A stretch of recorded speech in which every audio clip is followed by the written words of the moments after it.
Good morning! Magtitinula po tayo ng ating nabiling tuna. Ito po siya. Tapos, haluan po natin siya ng talbos ng kamote.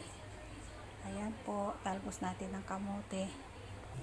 Dito sa kawali, naglagay po tayo ng kamatis at saka sibuyas. Pinakuluan po natin ito.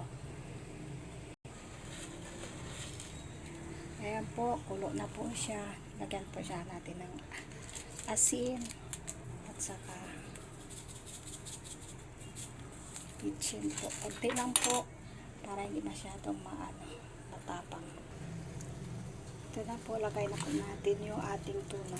Hinati lang po natin itong ating tuna kasi yung mga anak ko gusto nila yung prito. Tatlong lang, kami lang naman po mag-asawa, sabaw lang po sa kanila.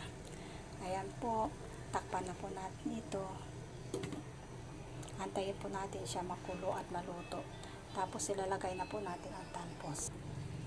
Ito po, luto na po yung ating isda. Tikman po natin kung okay po yung lasa niya.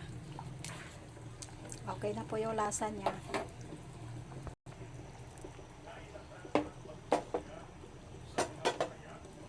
Ito na po, lagay na po natin ang ating talbos ng kamote. Masarap po ito. Maraming talbos ng kamote. Tapos takpan po natin ito.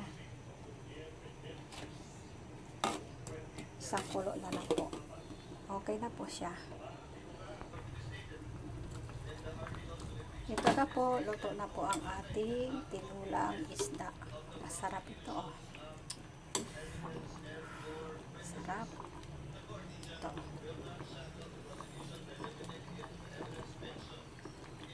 Sarap po siya.